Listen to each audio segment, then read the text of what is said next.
Assalamu alaikum wa rahmatullahi wa barakatuh. Bienvenue dans ce moment de réflexion profonde. Avant d'aller plus loin, prends une seconde pour calmer ton cœur et ouvrir ton esprit.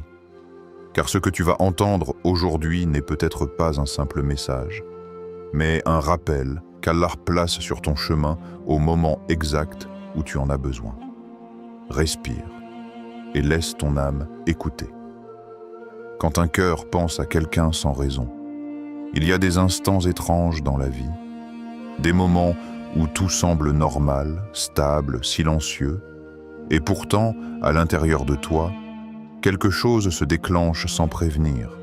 Tu es occupé, tu avances dans ta journée, tu ris peut-être avec des gens, tu fais tes tâches habituelles, et soudain, une personne apparaît dans ton esprit. Pas parce que tu l'as vue, pas parce que quelqu'un en a parlé, pas parce qu'un souvenir a été réveillé. Non, c'est comme si cette pensée venait de nulle part, mais s'installait profondément.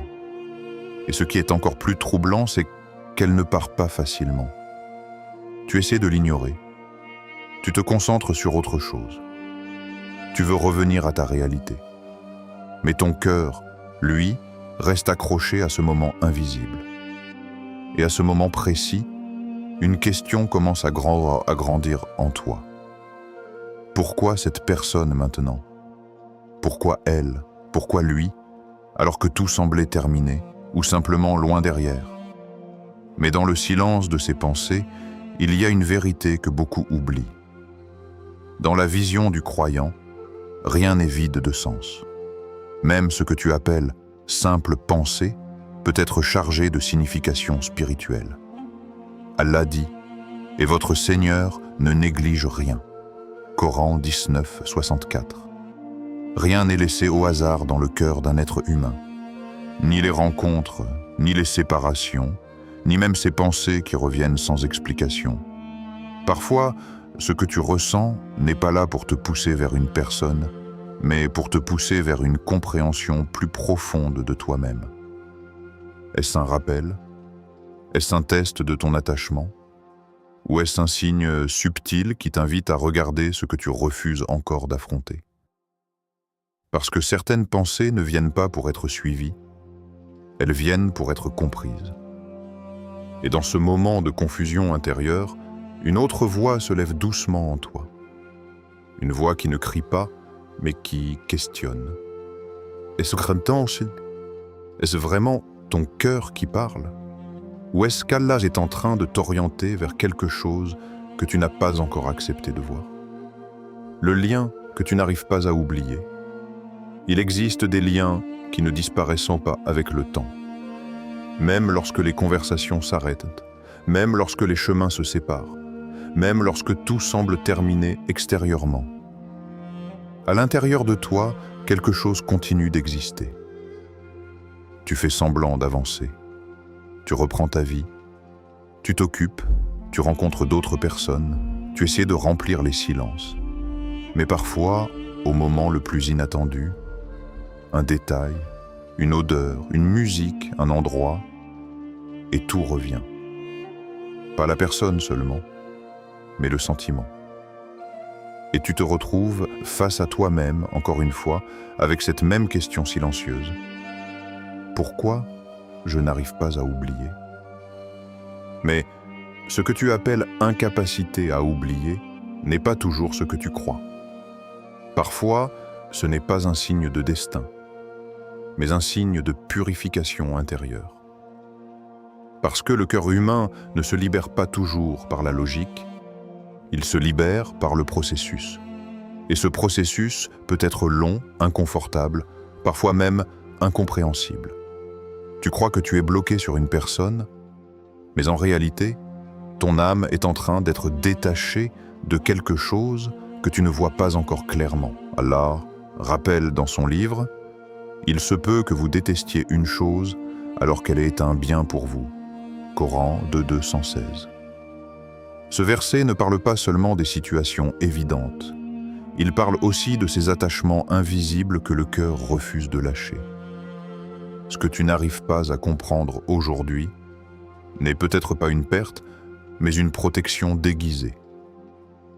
Et souvent, ce n'est qu'avec le recul que le cœur comprend ce que l'esprit refusait d'accepter.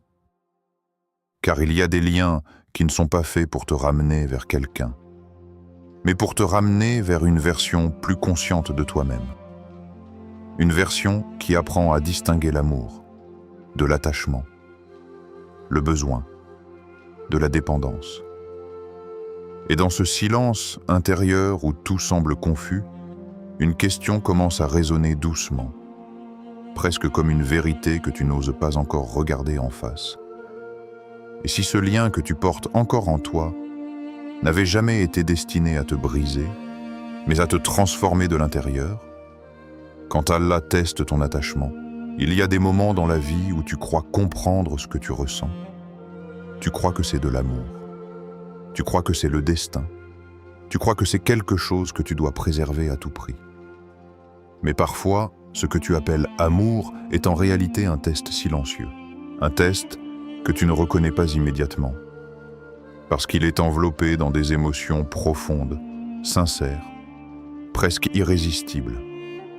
Et c'est là que commence l'épreuve. Tu ne vois plus clairement. Ton jugement devient mélangé à tes sentiments. Et ton cœur commence à s'attacher sans mesure. Mais dans l'islam, le cœur n'est jamais laissé sans direction. Car Allah ne teste pas seulement tes actes, il teste aussi ce à quoi ton cœur s'attache. Est-ce que ton attachement à une personne est plus fort que ton attachement à ton Créateur? Est-ce que cette présence humaine devient un refuge, plus grand que ta reliance à Allah dans les moments de doute? Le prophète Mohammed, que la paix et le salut d'Allah soient sur lui, a enseigné que le cœur doit rester libre de toute dépendance aveugle à ce qui est temporaire, car tout ce qui appartient à ce monde est destiné à changer, à partir ou à être éprouvé. Et c'est ici que beaucoup ne comprennent pas la sagesse divine. Quand une personne s'éloigne, ce n'est pas toujours une perte. Parfois, c'est une miséricorde déguisée. Parce qu'Allah voit ce que tu ne vois pas. Il voit quand un attachement commence à occuper une place qui ne devrait appartenir qu'à lui seul, et il sait que si cette relation continuait, ton cœur pourrait s'y perdre au point d'oublier sa source de paix véritable. Alors, il retire, il éloigne, il ferme une porte, non pas pour te détruire, mais pour te protéger d'une dépendance qui t'aurait fragilisé intérieurement. Et dans ce moment où ton cœur résiste encore à comprendre, une vérité se pose doucement, presque comme un miroir devant ton âme. Si cette personne restait dans ta vie, qu'est-ce qu'elle te rapprocherait d'Allah? Ou est-ce qu'elle te ferait oublier celui qui contrôle même les battements de ton cœur, les signes silencieux d'Allah? Il y a des messages qui ne viennent jamais sous forme de mots. Ils ne sont pas écrits, ni prononcés, ni expliqués clairement. Et pourtant, ils frappent le cœur avec une force que tu ne peux pas ignorer. Parfois, Allah ne te parle pas à travers ce que tu entends, mais à travers ce que tu vis. Une personne qui s'éloigne sans explication. Un silence qui arrive au moment où tu attendais des réponses. Un retour inattendu qui bouleverse ce que tu croyais être terminé.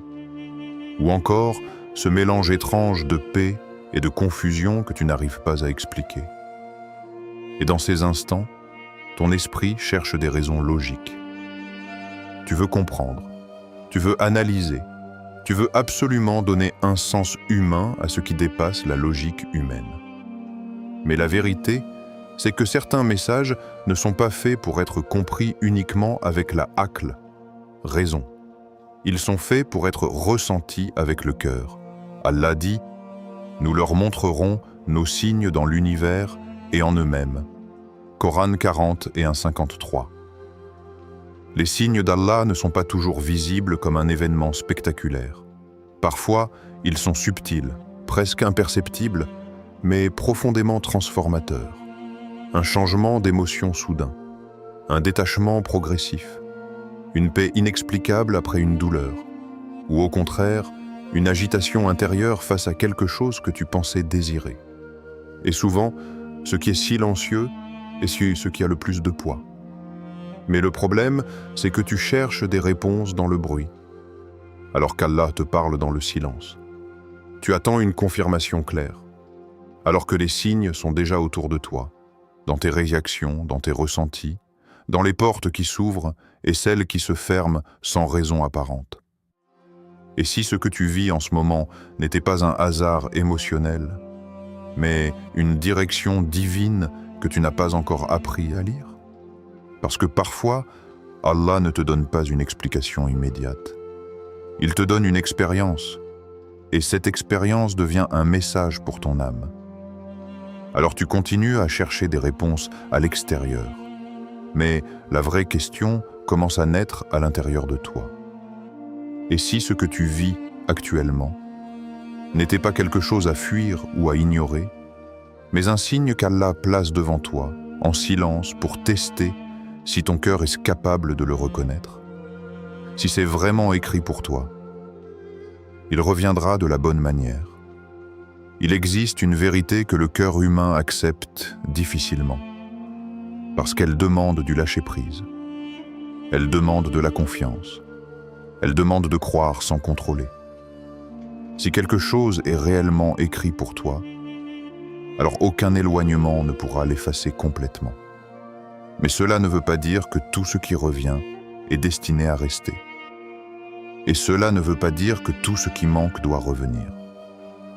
Dans la sagesse d'Allah, les choses ne reviennent jamais de la même manière, si elles doivent revenir. Elles reviennent transformées, apaisées, claires, dépouillées du désordre qui les accompagnait auparavant. Parce que ce qui vient d'Allah ne se présente pas dans la confusion permanente, ni dans les cycles de douleurs répétés, ni dans les attachements qui fatiguent le cœur. Quand quelque chose est réellement destiné à toi, il ne détruit pas ton équilibre intérieur. Il ne te plonge pas dans l'incertitude constante. Il ne te pousse pas à douter de ta valeur ou de ta foi. Au contraire, il t'élève. Il t'apporte une forme de sérénité que tu ne peux pas forcer, une paix que tu ne peux pas fabriquer, une clarté que tu n'avais pas au départ. Et c'est là que beaucoup se trompent. Ils confondent intensité émotionnelle et destin. Ils confondent manque et écrit. Ils confondent attachement et promesse divine. Mais ce qui est écrit par Allah ne repose jamais sur la confusion du cœur. Cela repose sur la sagesse du plan divin. Et si quelque chose n'est pas destiné à toi, alors peu importe combien ton cœur s'y accroche, combien ton esprit y pense, combien la nostalgie revient, cela ne pourra pas maintenir ce qui n'a pas été décrété. Parce que les émotions changent, les souvenirs s'estompent, les sentiments évoluent. Mais le décret d'Allah reste indépendant de tout cela. Alors peut-être que la vraie question n'est pas « reviendra-t-il ? Reviendra-t-elle ?» mais plutôt « es-tu prêt à accepter que ce qui est écrit pour toi viendra dans sa forme la plus saine et que ce qui ne l'est pas ne faisait peut-être partie que d'un chemin pour te rapprocher de toi-même et de ton Seigneur? Parce qu'au final, ce que ton cœur cherche vraiment n'est peut-être pas une personne, mais la paix que seul le destin d'Allah peut contenir pour toi.